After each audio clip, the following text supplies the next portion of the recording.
Welcome to the movie tour. My name is Vic. I will be your tour guide through the world of Mrs. Doubtfire. Do keep in mind there are definite spoilers on this tour and no smoking is permitted on the tour cart at any time. So get your disguises on, your brooms at the ready, and hop on the tour cart as we go undercover in our ex-wife's house to spend more time with the kids. Yeah, that seems like a great idea. What could go wrong? Let's go!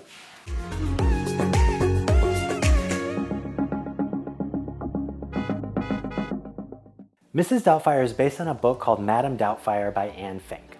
The movie came out in 1993 and it was made with a $25 million budget. It grossed $441 million in theaters, making it the second highest grossing film of that year, behind Jurassic Park. The movie took 70 days to film, and Mrs. Doubtfire won an Academy Award for Best Makeup and a Golden Globe Award for Best Motion Picture in the musical or comedy category. The film was directed by Chris Columbus, who also directed Home Alone, Adventures in Babysitting, Rent, and even the first two Harry Potter movies. The movie starts off with the incomparable Robin Williams recording voice acting for a bird cartoon. He's literally playing himself here, because he voiced Genie in Aladdin just a year before this movie's release in 1992. Could you imagine having a cartoon smoking on screen? No way that would pass nowadays. Williams, who plays the character Daniel, also hates the smoking. He's worried for the kids that will watch and what effect it may have on them, and he actually quits his job in anger right then and there. Daniel goes to pick up his three kids, one of which, Natalie, is played by Mara Wilson in her film debut. You may recognize her as Matilda. Daniel hires a mobile petting zoo to come and open up shop on the streets of San Francisco. Yeah, that seems like a terrible idea. Imagine a cow rolling down that steep hill. The neighbor lady calls Sally Field at work and tattletales on Robin Williams. Sally Field, who plays Miranda, is so mad coming home to all of this nonsense in her front yard. And look at that, they aren't even outside to enjoy this. They're inside making an even bigger mess. They're having a birthday party for Daniel's son, played by Matthew Lawrence from the later seasons of Boy Meets World. He also plays Billy in the hilarious movie The Hot Chick. She's the most amazing girl in the whole world. Dude, you've never even been out of California. I don't care. I love her. Daniel and Miranda then have a huge fight, and in the end she breaks it off and asks for a divorce. The next scene shows a custody hearing taking place.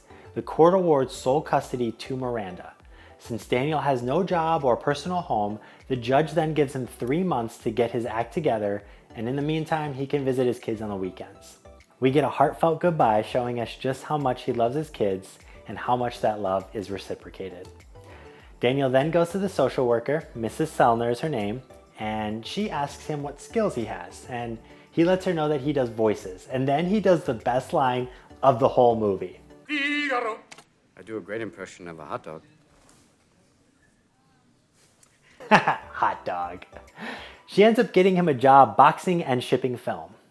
Next up, we see Miranda in her office and this guy walks in. And it was in that moment that I realized, yeah, I probably would have left Robin Williams for Pierce Brosnan as well. James Bond hits on Aunt May, and hard. She lets him know that she's in the beginning of a divorce, so he kind of backs off a bit. Daniel has his kids over to his new place and they tell him to try harder because they want to see him more than once a week. Miranda breaks through the door an hour early, and Daniel is not happy that she is cutting his time with his kids short. Miranda tells him she's in a hurry and she's got a lot on her plate. She has to go put in an ad for a housekeeper. Daniel changes the numbers in the personal ad so that way nobody calls her. He calls her multiple times with different voices to be a potential horrible nanny. My name is Ilse Immelmann, and I want to know how many children do you have? I have 2 girls and a boy. Oh, a boy. I don't work with the males, because I used to be one. And then after several bad calls, he calls with a nice, sweet voice, and Miranda offers an interview. When she asks for the name, he sees the words Doubtfire in the newspaper. Doubtfire. I beg your pardon? Doubtfire, dear? He then goes to his brother, who does special effects makeup, and asks him to make him a woman. They try a lot of different disguises until they land on the perfect one. Next, Daniel goes to Miranda's house as Mrs. Doubtfire for the interview. Now, Robin Williams actually tested out the believability of Mrs. Doubtfire's disguise by going to a bookstore and making a purchase. He was able to do this without being recognized. His makeup for the character took about 4.5 hours each day to apply. Once he arrives home, he sees that Mrs. Sellner is waiting for him, but he's still in Mrs. Doubtfire's gear. So he pretends to be Daniel's sister. Mrs. Doubtfire says that she'll go get Danny and quickly runs into the room and changes back into Daniel. Robin Williams jumps between characters so much here, and it's such an amazing performance, showing us just how incredibly talented Williams really is. He comes out to talk to the lady and mentions that his sister makes great tea, and of course Mrs. Sellner says she'd love some tea. So he now has to rush back in to get dressed again as Mrs. Doubtfire. But while he does it, he drops his mask out the window. When he attempts to go get the mask, he almost gets caught, so he runs into the kitchen. When he looks out the window, he sees the mask get run over by a truck. So he starts to make tea, but Mrs. Sellner walks in, so he shoves his face into the cake to cover it up. Part of the mask ends up falling into the tea. Now this was not intentional, but Robin just went with it. Much of this scene was very much improvised. In fact, much of the movie, Robin Williams improvised his lines. According to the director, Chris Columbus, there were actual edits of this film that were PG, PG-13, and R-rated due to all the improv. However, the film was always intended to be released just as PG-13. Then we see Mrs. Doubtfire is now watching the kids for the first time. She makes them do their homework and their chores. So that means at this point, Daniel has lied to his wife, invaded her home, created basically a labor camp. Oh, and for all of that, Miranda is paying him. This would definitely get this man arrested. Daniel attempts to cook dinner and ends up burning his fake boobs, giving him a Regina George shirt. That is so fetch. Gretchen, stop trying to make fetch happen. It's not going to happen. He ends up having to just order the food and put it all on plates. Mrs. Doubtfire meets Stu for the first time. Now, the actor Tim Allen was originally offered to play the role of Mrs. Doubtfire and Stu, but he had to turn them both down due to the scheduling conflicts with his TV show, Home Improvement. That would have been a very different movie. In fact, in the original adaptations of the script, it was an idea to have it be an expansion of the show Home Improvement, where Tim and Jill are getting a divorce, and Tim comes over to the house dressed up as a woman to spend time with his kids. That would have been interesting, but in the end, Home Improvement is already such a phenomenal show that it didn't need a movie. At one point, she has to go to the bathroom, but Chris walks in and sees that she's a he and not a she. And he runs to Lydia's room, and Mrs. Doubtfire then has to admit that she is dad. He explains that it's the only way that he gets to see them every day, and the kids seem okay with it, and they promise not to tell their mom or Natalie. The whole family goes to the pool and they meet Stu there. They go for a swim and Mrs. Doubtfire just sits at the bar. That bartender, by the way, is Robin Williams' half-brother, Robert Todd Williams. The next scene, Daniel is at work and he goes to set and starts playing with the dinos like he's the host of a TV show. And the general manager, Mr. Lundy, just so happens to be there watching him. Mr. Lundy ends up offering a dinner meeting at Bridges Restaurant at 7 o'clock sharp on Friday. He wants to hear some more of his ideas. Miranda invites Doubtfire to her birthday party at Bridges Restaurant Friday at 7. Sound familiar? So Doubtfire tries to get out of it by saying she's got to go to bingo night. Mrs. Doubtfire could have come up with literally any other lie and that would have been better. Like, oh, it's my anniversary with Winston and I just can't. And boom, problem solved. But no, she says bingo. And of course, that's not that important and Miranda insists that she goes. So she accepts. What a conundrum. Friday night has come and it's 7 o'clock. The night has begun. They get to Bridges Restaurant, which is a real restaurant, by the way, in Danville, California. They serve Asian-inspired foods.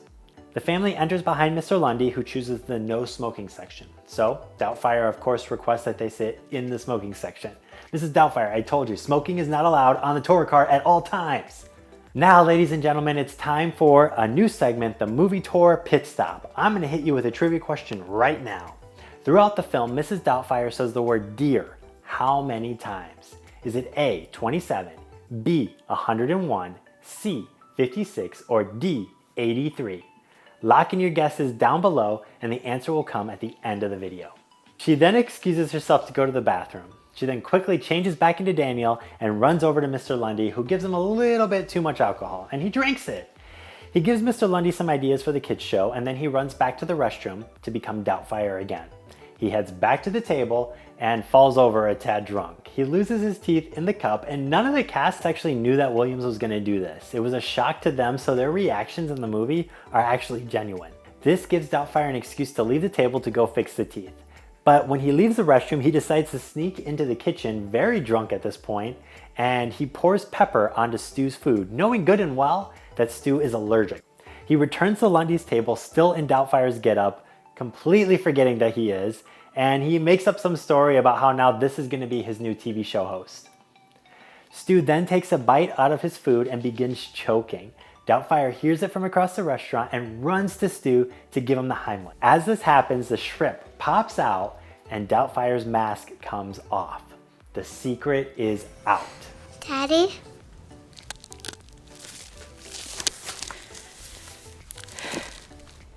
Yeah, honey.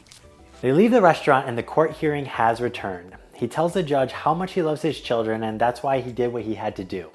The judge thinks he's lying and his behavior is harmful to the kids, so he says that they have to now have supervised visits and recommend psychiatric help for himself.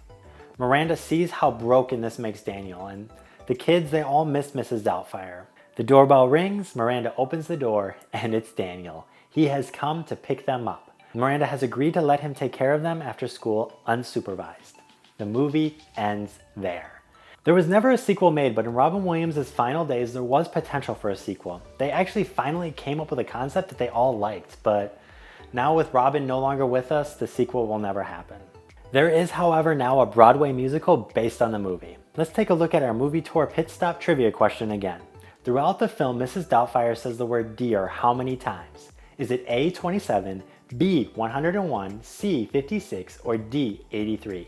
The correct answer is B. Yes, the nanny says the word dear 101 times throughout the film. Wowzer, did you get it right?